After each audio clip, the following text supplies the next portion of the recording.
السلام علیکم، میں ہوں زورین اور آپ سن رہے ہیں زورین ہورر سٹوریز۔ عائشہ شہر کے ایک چھوٹے سے برگر شاپ میں پارٹ ٹائم جاب کرتی تھی۔ اس کی زیادہ تر ڈیوٹی رات کے وقت ہوتی تھی۔ ایک رات بہت تیز بارش ہو رہی تھی۔ سڑکیں تقریباً خالی تھیں اور باہر صرف بارش کی آواز گونج رہی تھی۔ اسی دوران عائشہ کی نظر دکان کے باہر بیٹھے ایک بوڑھے فقیر پر پڑی۔ وہ خاموشی سے بارش میں بیٹھا تھا اور مسلسل دکان کی طرف دیکھ رہا تھا۔ اس کے کپڑے پرانے تھے لیکن اس کے چہرے پر عجیب سی سکون بھری مسکراہٹ تھی۔ عائشہ کو لگا شاید وہ بھوکا ہوگا۔ اسے اس پر ترس آ گیا۔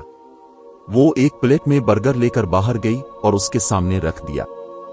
بوڑھے نے کچھ نہیں کہا، بس آہستہ سے اس کی طرف دیکھا اور ہلکی سی مسکراہٹ دے دی۔ عائشہ واپس اندر آ گئی۔ کچھ دیر بعد اس نے باہر جھانک کر دیکھا تو بوڑھا پلیٹ میں کچھ کر رہا تھا۔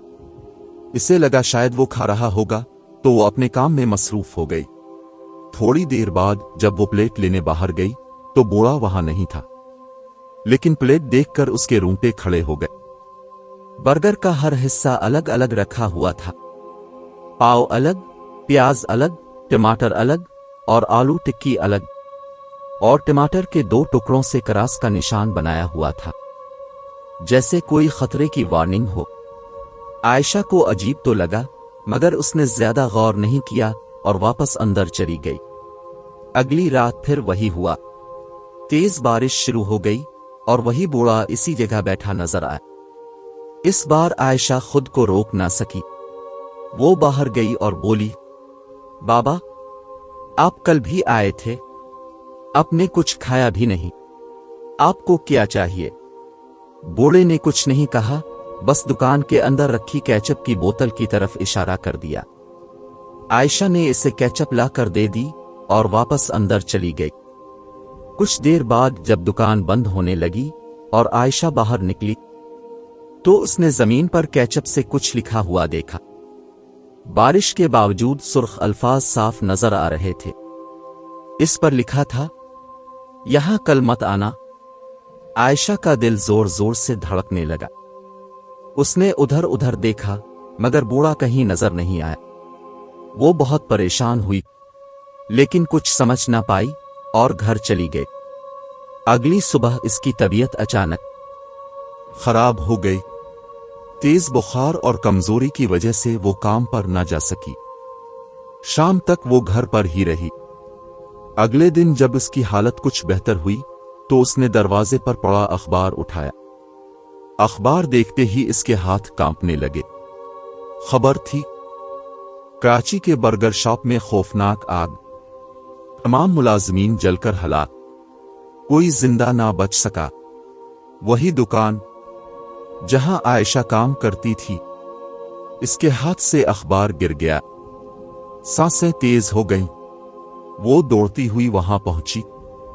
پوری دکان جل کر راکھ ہو چکی تھی۔ ہر طرف پولیس اور لوگوں کا ہجوم تھا۔ اس کے ذہن میں صرف ایک جملہ گونج رہا تھا، یہاں کل مت آنا۔ اس رات عائشہ سو نہ سکی۔